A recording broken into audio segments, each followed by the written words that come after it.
Hoxh, se qëllim shumë ja bona këtë pyetje, se dashta me lidhe dhe me dy histori që i ndave që janë shumë të ndjeshme dhe tregojnë një njerëzillëk brenda vetës.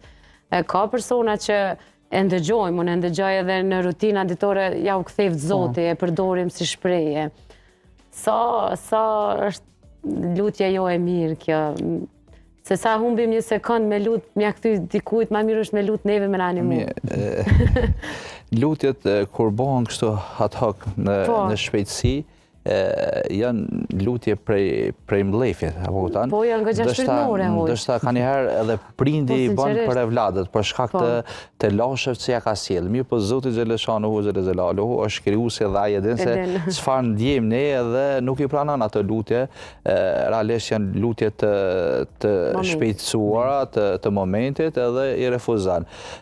Lutjet pranohen te Zoti xhaleshanuhu veç ato kur bëhen shpirtresht, me ndjenjat më të mëdha dhe kur jemi me vedi të plot për ato se çfarë po lutemi. Mirë, po do ta kemi parasysh se njëra prej lutjeve që nuk e kthen dhe nuk e refuzon Zoti është lutja e të dëmtuarit, atij të cilët i ke bë dëm. Pavarësisht ai ke bë dëm në aspektin ekonomik, ai ke bë dëm në aspektin emocional, lutja e tij është Allah na ruajt, është e parefuzuar. Inshallah, lutjet e tyre janë lutje që ata njerëz Zotit t'i vëdëson, t'i udhëzon në rrugë të drejtë, jo çështje potenciove të po që e ndëgjojmë shpesh. Po, është një realitet që është një realitet.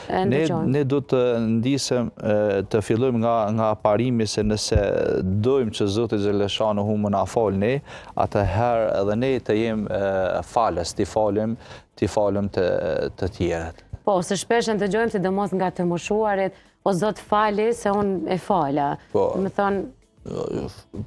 Pejgamberi alayhi salatu wassalam kur është lutë për ata të cilët e kanë lëndu, ka thonë o Zot fali se nuk din janë ignorant.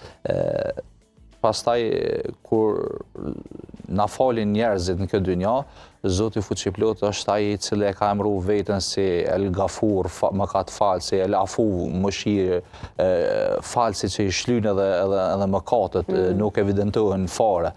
Sikur një njeri që nuk bën mëkate hiç, thotë robi jam me tërë jetën tënde jam kanë i kënaqur. Realisht ti ke pas mëkate, mirë po Zoti me këtë emër ti ka shlyqe. Tash na edhe e përdorim lutjen në muajin e bekuar të Ramazanit.